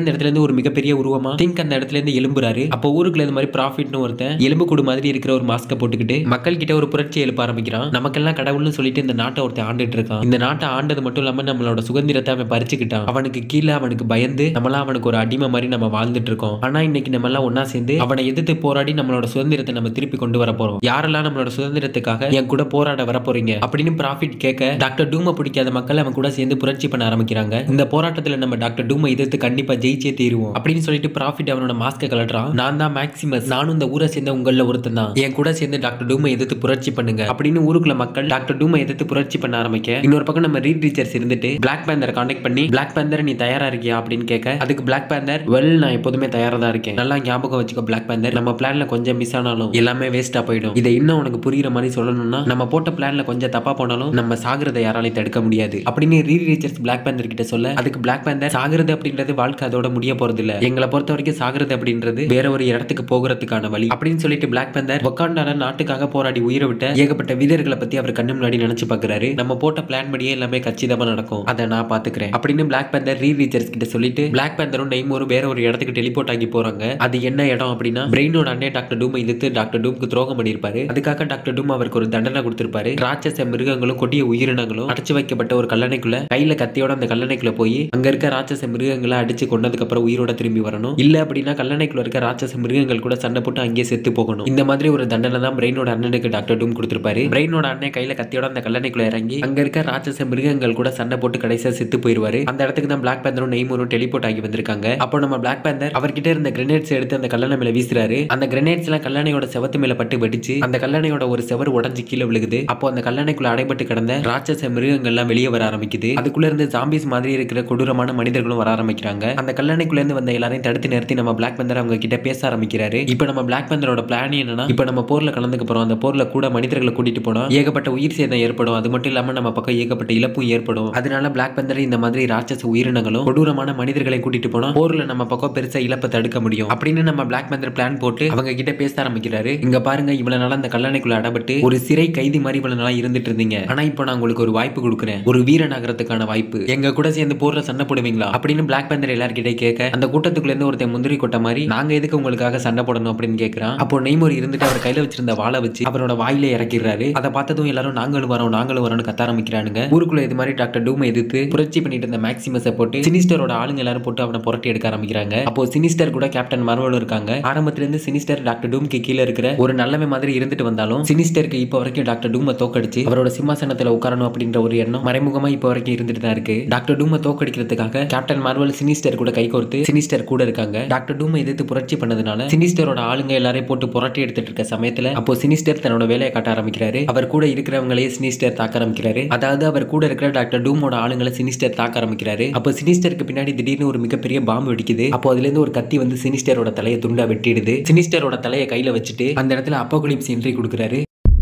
சினிஸ்டரோட தலையை வெட்டி அப்போகலிப்ஸ் அவரோட கையில வச்சுட்டு, சினிஸ்டர் உனக்கு எவ்வளவு தைரியம் இருந்தா டாக்டர் டூமை எதிர்த்து செயல்படுவ அப்படின்னு அப்போகலிப்ஸ் சினிஸ்டரோட தலையை பத்தி சொல்லிட்டு இருக்காரு. அப்போ தார்ஸ் எல்லாரும் மாத்தி மாத்தி அவங்களுக்குள்ளே சண்டை போட்டுக்க ஆரம்பிக்கிறாங்க. தார்ஸ் எல்லாம் இது மாதிரி மாத்தி மாத்தி அவங்களுக்குள்ளே சண்டை போட்டுக்கிறதுக்கான காரணம் லேடி தோர் தான் அங்க இருந்த தார்ஸ் எல்லார்கிட்டையும் டாக்டர் டூமை பத்தின உண்மையை சொல்லிடுறாங்க. டாக்டர் டூம் தான் டாக்டர் ஸ்டேஞ்சை கொன்னது, அது மட்டும் இல்லாம டாக்டர் டூம் ஒரு கெட்டவன் அப்படின்னு லேடி தோர் அங்க இருந்த தார்ஸ் எல்லார்கிட்டையும் சொன்னதும் தார்ஸ் எல்லாரும் இது மாதிரி ரெண்டு குரூப்பா பிரிஞ்சிடறாங்க. டாக்டர் டூம் நல்லவன்னு சொல்ற ஒரு குரூப்பும் டாக்டர் டூம் கெட்டவன்னு சொல்ற ஒரு குரூப்பும் இது மாதிரி ரெண்டா பிரிஞ்சு தார்ஸ் எல்லாம் அவங்களுக்குள்ளே அடிச்சுக்க ஆரம்பிக்கிறாங்க. டாக்டர் டூமை பத்தின உண்மைகளை லேடி தோர் எதுக்காக தார்ஸ் கிட்ட சொன்னாங்க அப்படின்னா, டாக்டர் டூமை பத்தின உண்மைகளை தெரிஞ்சதுக்கு அப்புறம் தார்ஸ் எல்லாம் இவங்க பக்கம் நிப்பாங்க அப்படிங்கிறதுக்காக தான் லேடி தோர் டாக்டர் டூமை பத்தின உண்மைகளை தார்ஸ் கிட்ட சொன்னது. ஆனா அதை புரிஞ்சுக்காம தார்ஸ் எல்லாம் ரெண்டு குரூப்பா பிரிஞ்சு அவங்களுக்குள்ளே சண்டை போட ஆரம்பிச்சிடுறாங்க. அதை பார்த்ததும் லேடி தோர் எல்லா தார்ஸையும் பார்த்து கத்த ஆரம்பிக்கிறாங்க. எல்லாரும் உங்க சண்டையை நிறுத்துங்க. டாக்டர் டூம் ஒரு நல்லவன்னு நினைச்சுக்கிட்டு இருக்கீங்க, டாக்டர் டூம் ஒரு கடவுள்னு நினைச்சுக்கிட்டு இருக்கீங்க. எல்லாரும் என்னோட வார்த்தையை நம்புவீங்கன்னு எனக்கு தெரியும். நானும் உங்கள ஒரு தார் தான். தயவு செஞ்சு நான் சொல்றதை கேளுங்க. உங்களுக்கு இருக்கிற டாக்டர் டூமை பத்தின எண்ணங்கள் எல்லாமே தப்பு.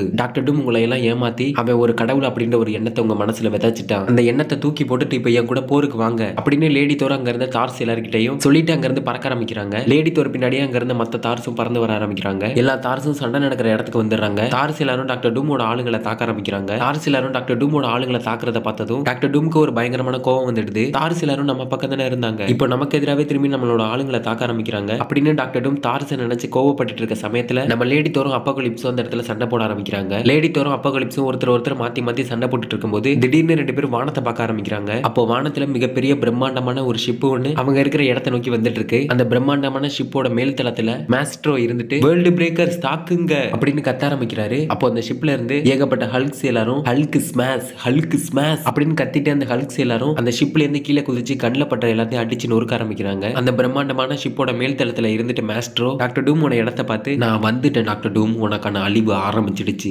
இனிமே நான் தான் இந்த இடத்துக்கு கடவுள், நீ இல்ல அப்படின்னு மாஸ்டர் சொல்லிட்டு இருக்கையில வானத்துல பறந்துட்டு இருந்த அவரோட பிரம்மாண்டமான ஷிப்போட பின்னாடி இருந்து திங்க் எட்டி பாக்குறாரு. திங்க் அவரோட உடம்ப வானத்துல இந்த ஷிப்பு பறந்துட்டு இருந்த இந்த வான உயரத்துக்கு திங்க் அவரோட உடம்ப பெரிய உருவமா மாத்தி வானத்துல பறந்துட்டு இருந்த அந்த ஷிப்பை பிடிச்சி தரையில அடிச்சு உடைக்கிறாரு. இதை பார்த்த சூசனுக்கும் வல்லேரியாக்கும் ஒரு மிகப்பெரிய ஷாக். அப்போ டாக்டர் டூம் அவங்க கோட்டைக்குள்ள அடைச்சு வைக்கப்பட்ட கேலக்டஸ் ரிலீஸ் பண்ண சொல்றாரு. அப்ப சூசன் டாக்டர் டூம் கிட்ட, டூம் நீ என்ன பண்ண போற, திங்க கொல்ல போறியா அப்படின்னு சூசன் டாக்டர் டூம் கிட்ட கேட்டுட்டு இருக்கும்போது டெராக்ஸை காட்டுறாங்க. டெராக்ஸ் கேலக்டஸை பார்த்து, நான் போன உலகத்திலையும் கேலக்டஸோட ஹெரால்டா இருந்திருக்கேன், இந்த உலகத்திலையும் கேலக்டஸோட ஹெரால்டா இருக்கிறதுக்கு நான் பெருமைப்படுறேன் அப்படின்னு டெராக்ஸ் கேலக்டஸை பார்த்து சொல்லிட்டு இருக்காரு. அப்போ கேலக்டஸ் அவரோட காலை வச்சு டெராக்ஸை ஒரு பூச்சி நசுக்கிற மாதிரி நசுக்கிட்டு அப்படியே கேலக்டஸ் திங்க் இருக்கிற இடத்தை நோக்கி போக ஆரம்பிக்கிறாரு. அப்போ கேலக்டஸ் திங்க பார்த்து மரியாதை அந்த இடத்துல இருந்து போயிட்டு அப்படின்னு கேலக்டஸ் திங்க பார்த்து சொல்ல, அதுக்கு திங்க் கேலக்டஸை பார்த்து உனக்கு உயிர் மேல ஆசை இருந்தா இங்க இருந்து போயிடு அப்படின்னு திங்க் கேலக்டஸை பார்த்து சொல்லிட்டு திங்கும் கேலக்டஸும் ரெண்டு பேரும் சண்டை போட ஆரம்பிக்கிறாங்க. அப்போ திங்க் இருந்துட்டு கேலக்டஸோட வாயிலே ஒரு பஞ்சை கொடுக்குறாரு. அப்போ கேலக்டஸோட தலையில பிராங்க்லின் யாருக்கும் தெரியாம உட்கார்ந்துட்டு இருக்கதை எல்லாரும் பாக்குறாங்க. பிராங்க்லினை பார்த்ததும் சூசன் பிராங்க்லின் அங்க என்ன பண்ணிட்டு இருக்கான், அதுவும் கேலக்டஸோட தலையில உட்காந்துட்டு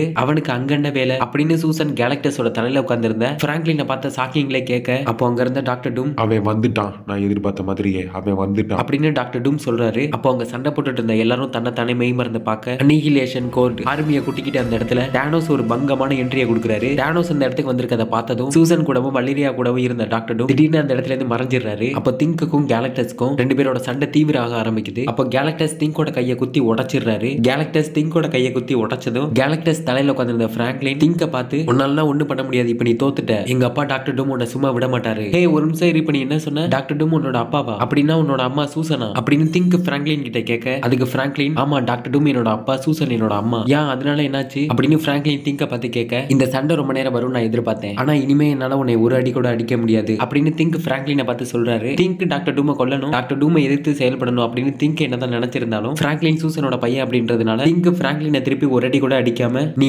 என்ன வேணா பண்ணிக்கோ, நான் உன்னை திருப்பி எதுவுமே பண்ண மாட்டேன் அப்படின்னு திங்க் பிராங்க்லின் கிட்ட சொல்ல, இதை சாக்க வச்சுக்கிட்டு கேலக்டஸ் அவரோட மொத்த பவரை யூஸ் பண்ணி ஒரே அடியில திங்க மொத்தமா அழிச்சிடுறாரு. இன்னொரு பக்கம் சூசன் இங்க நடக்கிற எல்லாத்தையும் பார்த்து மீண்டும் மீண்டும் சாக்காய்கிட்டே இருக்காங்க. அப்போ வல்லேரியா சூசன் கிட்ட அம்மா உங்ககிட்ட ஒரு முக்கியமான விஷயத்தை காட்டணும் அப்படின்னு சொல்லிட்டு வல்லேரியா சூசனை கூட்டிட்டு டாக்டர் ஸ்டேஞ்சோட சிலை கிட்ட கூட்டிட்டு போறோம். அப்போ அந்த இடத்துல ரெண்டு ரீ ரீச்சர்ஸ் இருக்கிறத பாக்குறாங்க. ரெண்டு ரீ ரீச்சர்ஸ் இந்த இடத்துக்கு வந்ததுக்கான காரணம் ஸ்பைடர் மேனும் மைல்ஸ் மொரால்ஸ் இந்த இடத்துக்கு வந்தப்போ இந்த இடத்துல இருந்து அதிகப்படியான பவர் சோர்ஸோட எனர்ஜி வெளியேறத கண்டுபிடிச்சிருப்பாங்க. அதை நம்ம ஸ்பைடர் மேன் ரீ ரீச்சர்ஸ் கிட்ட சொல்லிருப்பாரு. அதனால இந்த ரெண்டு ரீ ரீச்சர்ஸும் இந்த இடத்துக்கு வந்திருப்பாங்க. அதே மாதிரி வல்லேரியாவும் இந்த இடத்துல இருந்து அதிகப்படியான பவர் சோர்ஸோட எனர்ஜி வெளியேறத கண்டுபிடிச்சிருப்பா. அதை வல்லேரியா அவங்க அம்மா சூசன் கிட்ட காட்டுறதுக்காக சூசன் அந்த இடத்துக்கு கூட்டிட்டு வந்திருப்பா. எதர்ச்சியா இந்த மாதிரி ரெண்டு பேரும் சந்திச்சிட்டு இருக்க சமயத்துல இன்னொரு பக்கம் நம்ம டாக்டர் டூமே களத்துல இறங்கிடுறாரு. டூம் வந்துட்டியா அப்படின்னு சொல்லிட்டு தானோஸ் அவர் உட்கார்ந்துட்டு இருந்த ஷிப்ல இருந்து கீழே குதிக்கிறாரு. கீழே குதிச்சதும் தானோஸ் டாக்டர் டூம் நோக்கி கம்பீரமா நடந்து வர ஆரம்பிக்கிறாரு. டானோஸ், நான் கட்டின கோட்டைக்குள்ள நீ அத்துமீறி உள்ள வந்துட்ட, இருந்தாலும் உனக்கு ஒரு வாய்ப்பு தரேன், நீ உயிரோட இருக்கிறதுக்கான வாய்ப்பு, இப்போ இந்த நொடியே நீ மண்டிக்கிட்டு எனக்கு தலைவணங்கு அப்படின்னு டாக்டர் டூம் தானோஸை பார்த்து சொல்றாரு. அதுக்கு தானோஸ் மண்டிக்கிட்டு தலைவணங்கணுமா? நீ ஒரு விஷயத்தை புரிஞ்சுக்கல டாக்டர் டூம், இன்ஃபினிட்டி கார்ட்லெட் யார்கிட்ட இருக்கும் அவங்க கிட்ட தான் அளவுக்கு அதிகமான சக்தி இருக்கும். அந்த சக்தி எல்லாத்தையும் இன்ஃபினிட்டி கார்ட்லெட் எனக்கு கொடுத்துருக்கு. அப்போ நீ தான் என் காலில் விழுந்து எனக்கு தலைவண அப்படின்னு தானோஸ் சொல்லிட்டு இருக்கும் போதே டாக்டர் டூம் தானோஸ் ஒரே குத்து தானோஸ் உடம்புல இருந்து ரத்தம் தெறிக்க, அப்படியே டாக்டர் டூம் தானோஸ் உடம்புல இருந்து முதுகெலும்பு அவர் உடம்புல இருந்து தனியா பிரிச்சு எடுத்து அவர் கையில வச்சுட்டு அப்படின்னு டாக்டர் டூம் அவர் கையில வச்சிருக்க தானோஸோட எலும்பு கூட பார்த்து சிரிச்சிட்டு இருக்காரு. அப்போ அந்த இடத்துல ஒரு போர்ட்டல் ஓபன் ஆகுது. அந்த போர்ட்டலுக்குள்ள இருந்து ஒரு சத்தம், டாக்டர் டூம் உன்னோட கதை இப்ப முடிய போகுது, இனிமே உன்னால இந்த இடத்தை ஆள முடியாது, உன்னை கொல்றதுக்காக நாங்க வந்துட்டோம் அப்படின்னு சொல்லிட்டு அந்த போர்ட்டலுக்குள்ள இருந்து கையில இன்ஃபினிட்டி கார்ட்லெட்டை போட்டுட்டு பிளாக் பேந்தரும் அவர் கூட நெய்மரும் ரெண்டு பேரும் அந்த போர்ட்டலுக்குள்ள இருந்து வெளியே வராங்க.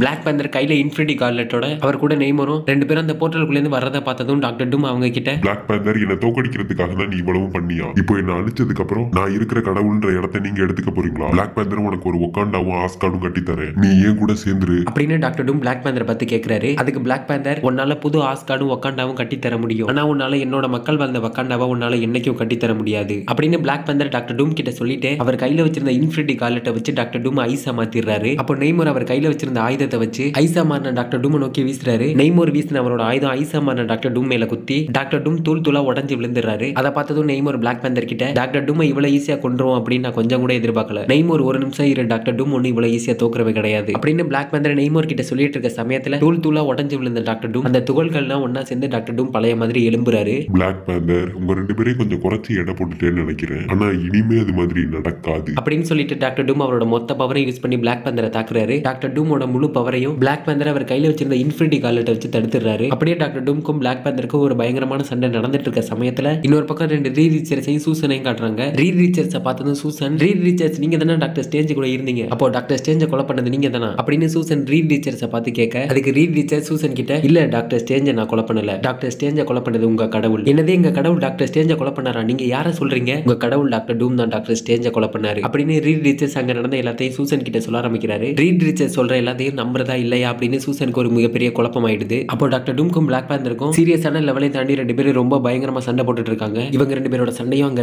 இருக்க கேலக்டஸா இருக்கட்டும், மத்த தார்ஸா இருக்கட்டும், அப்படின்னு அங்க இருக்க எல்லாரும் அங்க நடக்கிற பிளாக் பேந்தருக்கும் டாக்டர் டூம்க்குமான ஒரு பயங்கரமான சண்டையை அங்க இருக்க எல்லாரும் திரும்பி பார்க்க ஆரம்பிக்கிறாங்க. அப்போ ரெண்டு ரீட் ரீச்சர்ஸும் டாக்டர் ஸ்ட்ரேஞ்சோட சிலைக்கு கீழே இருந்த மாலிகுலர் மேனை பார்க்க போறாங்க. ரீட் ரீச்சர்ஸை பார்த்ததும் மாலிகுலர் மேன், வா ரீட் ரீச்சர்ஸ் எப்படி இருக்க, நல்லா இருக்கியா அப்படின்னு மாலிகுலர் மேன் ரீட் ரீச்சர்ஸை பார்த்து கேட்கிறாரு. அதுக்கு ரீட் ரீச்சர்ஸ், வெல் நான் நல்லா தான் இருக்கேன் அப்படின்னு ரெண்டு பேரும் இது மாதிரி பேசிட்டு இருக்கும்போது ரீட் ரீச்சர்ஸ் கூட இருந்த இன்னொரு ரீட் ரீச்சர்ஸ் அவர்கிட்ட, இவர் தான் மாலிகுலர் மேன், அப்ப டாக்டர் டூமோட முழு சக்தியை கண்ட்ரோல் பண்றது இவர் தானா, ஏ ரீட் ரீச்சர்ஸ் இங்க வா உங்ககிட்ட ஒன்னு காட்டணும் அப்படின்னு சொல்லிட்டு அவர்கிட்ட இருந்து ஒரு டார்ச் எடுத்து ரீட் ரீச்சர்ஸ் மேல அடிக்கிறாரு. அப்ப ரீட் ரீச்சர்ஸ் திடீர்னு ஒரு பபுளுக்குள்ள மாட்டிக்கிறாரு. ரீட் ரீச்சர்ஸ் உன் கூட நான் இருந்தேன், நம்ம ரெண்டு பேரும் ஒன்னா சேர்ந்து தான் எல்லாமே பண்ணோம், ஆனா என்ன மன்னிச்சிட்டு, இப்போ நான் உன்னை பிடிச்சு வச்சிருக்க பபுள் உன்னை என்ன பண்ணும் தெரியுமா, நம்மளோட எவல்யூஷனுக்கு ஆப்போசிட்டா நடக்கும். இதை இன்னும் உனக்கு புரியுற மாதிரி சொல்லணும் அப்படின்னா, மனிதர்கள் உருவாகிறதுக்கு முன்னாடி மனிதர்கள் எது மாதிரி இருந்தாங்க, மனிதர்கள் உருவாகிறதுக்கு முன்னாடி அவங்க குரங்கா தான் இருந்தாங்க அப்படின்னு ரீட் ரீச்சர்ஸ் சொல்லிட்டு இருக்க சமயத்துல இன்னொரு பக்கம் அந்த பபுளுக்குள்ள மாட்டிட்டு இருந்த ரீட் ரீச்சர்ஸ் கொஞ்சம் கொஞ்சமா குரங்கா மாற ஆரம்பிக்கிறாரு. அப்போ மாலிகுலர் மேன் இருந்துட்டு, எனக்கு சாப்பிடுறதுல எது ரொம்ப பிடிக்கும் அப்படின்னு உனக்கு தெரியுமா ரீட் ரீச்சர், சாப்பிடுறதுல எனக்கு ரொம்ப பிடிச்சது பீஸா அப்படின்னு சொல்லிட்டு மாலிகுலர் மேன் இன்னொரு ரீட் ரீச்சர்ஸ் அப்படியே பீஸா மாதிரி துண்டு துண்டா வெட்டிடுறாரு. இன்னொரு பக்கம் டாக்டர் டூம்க்கும் பிளாக் பேந்தருக்கும் சண்டை ஒரு முடிவுக்கு வராம பயங்கரமா தொடர்ந்து போய்கிட்டே இருக்கு. அப்போ பிளாக் பேந்தர் அவர் கையில போட்டு இன்ஃபினிட்டி கார்லெட்டை வச்சு டாக்டர் டூம் குத்த போறாரு.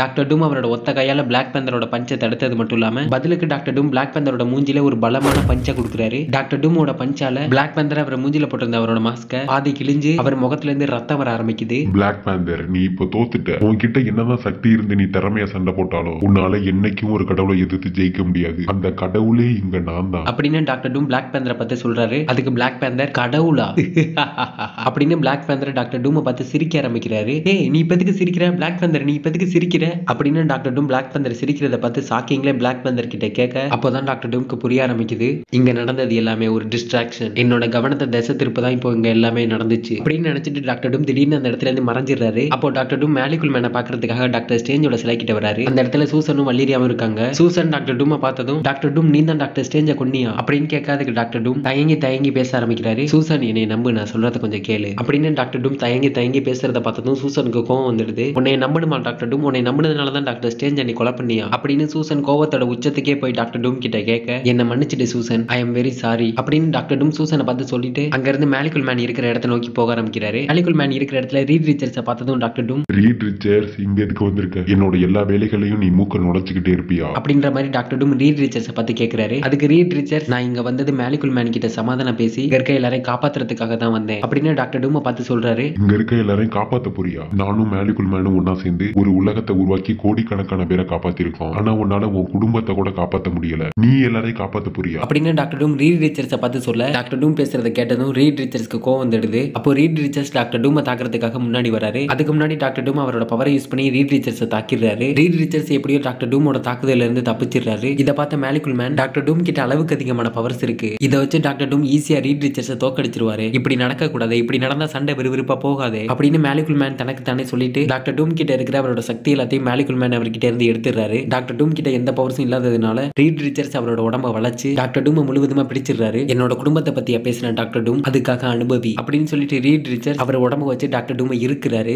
உன்னை கொல்லாம விட மாட்டேன்டா அப்படின்னு டாக்டர் டூம் அவர் பிடிச்சு வச்சிருக்க ரீட் ரீச்சர்ஸை பார்த்து பயங்கர கோவத்தோட சொல்ல, அதுக்கு ரீட் ரீச்சர், என்ன கொல்ல போறியா டாக்டர் டூம், உன்கிட்ட தான் இப்ப எந்த பொருசுமே இல்லையே, இப்ப நான் உன்னை இருக்கிறதுல நீ தான் மூச்சு முட்டி சாக போற, செத்து போடா அப்படின்னு சொல்லிட்டு ரீட் ரீச்சர்ஸ் அவரோட உடம்ப பயன்படுத்தி டாக்டர் டூம் மூச்சே விடாத மாதிரி அவரை போட்டு இருக்க ஆரம்பிக்கிறாரு. அங்க இருந்த மாலிகுல் மேன் ரீட் ரீச்சர்ஸ் சொன்ன செத்து போடன்ற வார்த்தையை கேட்டு, செத்து போணுமா, ஓகே நான் செத்து போயிடுறேன் அப்படின்னு மாலிகுல் மேன் ஒரு பக்கம் சொல்ல, இன்னொரு பக்கம் டாக்டர் டூம் இருந்துட்டு இப்படி நடக்க கூடாது அப்படின்னு டாக்டர் டூம் சொல்லிட்டு இருக்க சமயத்துல மாலிகுல் மேன் ரீட் ரீச்சர்ஸ் சொன்ன செத்து போடன்ற வார்த்தையை கேட்டு, ஓகே நான் செத்து போயிடுறேன்னு சொல்லிட்டு மாலிகுல் மேன் அப்படியே வெடிச்சு செதறிடுறாரு. அப்படியே அந்த இடத்துல ஒரு மிகப்பெரிய அளவுல எக்ஸ்ப்ளோட் ஆகுது. மாலிகுல் மேன் அந்த இடத்துல வெடிச்சு செதறினதுல அந்த இடத்துல பாதிப்பு எவ்வளவு இருக்குன்னா, டாக்டர் டூம் உருவாக்குன அந்த உலகமே மாலிகுல் மேன் வெடிச்சு செதறினதுனால அந்த உலகமும் மாலிகுல் மேன் கூட சேர்ந்து கொஞ்சம் கொஞ்சமா வெடிக்க ஆரம்பிக்குது. இதெல்லாம் ஒரு பக்கம் நடந்துட்டு இருக்க சமயத்துல இன்னொரு பக்கம் நம்ம பிளாக் பேந்தர் அவர் கையில இருந்து இன்ஃபினிட்டி கார்லெட்ல இருந்து ஒரு இன்ஃபினிட்டி ஸ்டோனை எடுக்கிறாரு. பிளாக் பேந்தர் அவர் கையில போட்டிருந்த இன்ஃபினிட்டி கார்லெட்ல இருந்து எடுத்தது டைம் ஸ்டோன். பிளாக் பேந்தர் அந்த டைம் ஸ்டோனை எடுத்ததும் டைம் டிராவல் பண்ணிடுறாரு. பிளாக் பேந்தர் டைம் டிராவல் பண்ணி எர்த் 616 எர்த் 1610 ரெண்டு யூனிவர்ஸ் ஒன்னோட ஒண்ணு மோதி அழியறதுக்கு முன்னாடி பிளாக் பேந்தர் வக்காண்டாக்கு போயிடுறாரு. வக்காண்டால என்ன நடக்குது அப்படின்னு பிளாக் பேந்தர் மறைஞ்சிருந்து பார்க்க, அவருக்கு முன்னாடி வக்காண்டா நாட்டை சேர்ந்த மக்கள் பேசிட்டு இருக்காங்க. அவங்க என்ன பேசுறாங்க அப்படின்னு பிளாக் பேந்தர் ஒளிஞ்சிருந்து ஒட்டு கேட்க, ரெண்டு யூனிவர்ஸும் ஒன்னோட ஒண்ணு மோதி அழிஞ்சிருக்கும், நல்ல வேளை அது மாதிரி எதுவும் நடக்கல, ஒருவேளை ரெண்டு யூனிவர்ஸும் ஒன்னோட ஒண்ணு மோதி இருந்தா அந்த யூனிவர்ஸ்லயும் சரி நம்ம யூனிவர்ஸ்லயும் சரி ஒருத்தர் கூட உயிரோட நிறைய இருந்திருக்க முடியாது அப்படின்னு பிளாக் பேந்தர் முன்னாடி ரெண்டு பேரும் பேசிட்டு இருக்க, அவங்க பேசுறத கேட்டதும் பிளாக் பேந்தர் அவர் ஒளிஞ்சிருந்த இடத்துல இருந்து எழுந்திருச்சு அவங்க கிட்ட போய் என்ன சொல்றீங்க, 2 யூனிவர்ஸ் ஒன்னோட ஒண்ணு மோதி அழியலை அப்படின்னு பிளாக் பேந்தர் அவங்க முன்னாடி பேசிட்டு இருந்தவங்க கிட்ட கேக்குறாரு. அதுக்கு அவங்க